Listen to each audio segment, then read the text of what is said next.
Learn about kids' health.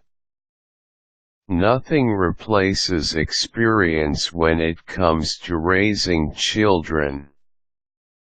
If you don't have that experience, you will feel much better about your role as mom or dad if you have knowledge available to you when something goes wrong.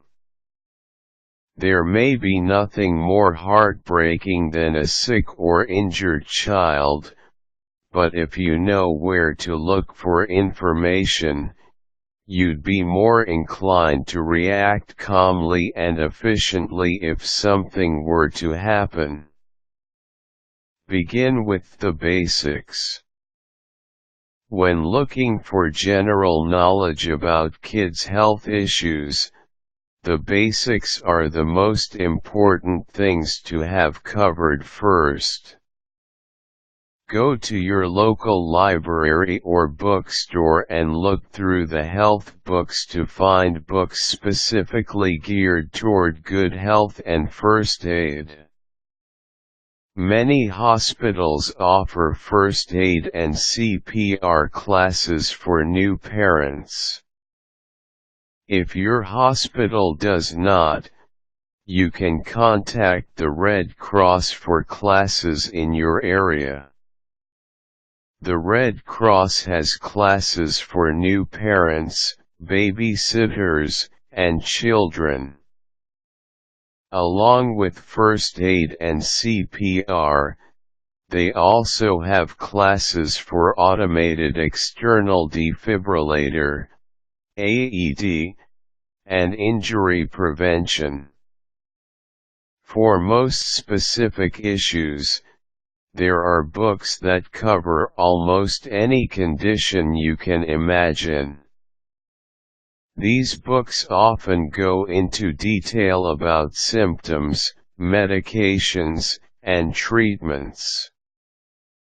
You can also search through the newspaper archives at your local library to find the latest news on the condition in question. When it comes to your child's health, your most reliable source is your pediatrician.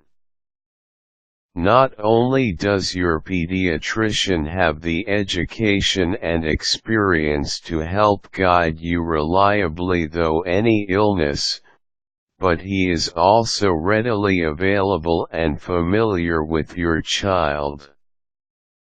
The Internet has a wide variety of health websites and articles on a multitude of health issues that affect kids. Government sites are the most reliable. Many articles are meant to be a guide and should never take the place of your pediatrician's advice. Not all information you find on the Internet will be true and reliable. Use the information as a guide and discuss your findings with your kid's doctor. Your local hospital is also a great source of information. Many hospitals have a nurse or doctor line you can call 24 hours a day. They can help you with medications, symptoms, and deciding if your child needs to seek immediate medical treatment. Keep an eye on your local news for health issues that may be caused by environmental issues in your area. The EPA, Environmental Protection Agency, has a website that is dedicated to keeping parents informed about how the environment can affect the health of your kids. Valuable support groups often exist right in your community. If your child has a specific illness, look to see if there are any support groups in your town. You can connect with other parents facing the same problems that you face, and you may find them to be knowledgeable about new treatments and medications that you can discuss with your kid's pediatrician. Useful links: American Red Cross courses.